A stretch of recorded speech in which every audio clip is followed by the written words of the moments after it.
በል አሁን ዳቦ ታቦካለህ ደግሞ ነገር እኔ እጠፋልሻለሁ። እኔ እጠፋለሁ ከዚህ ቤት እንዴ። እሺ በሁለት እጅ ነው የሚታሸው። ትንሽ ነው ይሁን፣ በሁለት እጅ ነው የሚታሸው። የምን ትንሽ ነው? እኔ በሁለት እጅ ነው የሚታሸው። አዎ እንደሱ።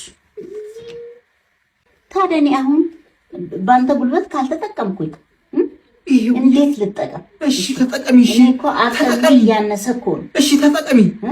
ይሄ ጉልበት አሮጊት ነኝ አሁን። ስለዚህ አንተ ነህ አሁን በቃ ስራውን መቀጠል ያለብህ። በነገራችን ላይ ከባድ ጭቆና ነው። እግዚአብሔር ይሄ በጣም ጭቆና ነው። ግን ጭቆና አይደለም እንዴ? ጭቆና አይደለም።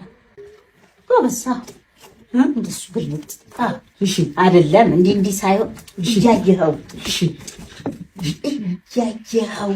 እያየኸው እንደዚህ አኳ ምንድን ነው?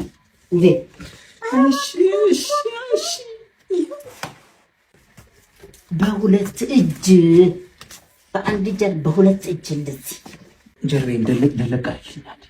እዚህ ጋር አለ በስሱ ነው እንደሱ አለ። እዚህ ጋር ኳል ምን አሞ ትንሽ አሞ ነው ማለት አሞ ነው። በል ቀልደኛ ወገብ የሚችኝ ይላል። እኔ አልበላም፣ እግዚአብሔርን አልበላም። እንዴ አንተ እግዚአብሔርን አትበል አይደል? ባሉ አንድ ቀን ብታድር ልሰቀል ትላለህ ሳትበላ ባልሽ። እንዴ ሲጀመር ምግብ ግዴታ ነገር አይደለም። የእውነት እኮ ደከመ አይደለም። ምግብ ግዴታ አይደለም፣ ግዴታ ነው አይደለም። ሳትበላ ትኖራለህ እንዴ? ይሄ የጤፍ ዱቄት ዳቦ ብታቦካ ነው ብትሆንበት። በል አሁን ዳቦ ታቦካለህ ደግሞ ነገር እኔ እጠፋልሻለሁ። እኔ እጠፋለሁ ከዚህ ቤት እንዴ። አረ ይሄው በቃ አለቀ እኮ። ማሸሽ እኮ ይሄው ምንድን ነው ከዚህ በላይ ይሄው ጓጓለ የለው ምን የለው። ትንሽ ሻውና ሴት የለም ወንድ የለም፣ መስራት አለብን።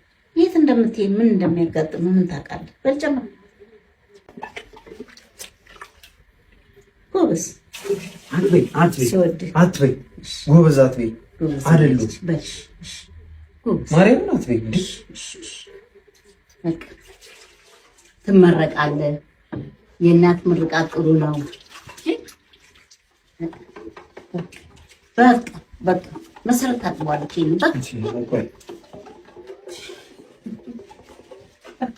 አሁን ስጨርስ ቆይ ሳህኑ በቃ ቅድም ነበረ በደንብ እንትን ማለት። አሁን ስጨርስ ባዶውን ሳህን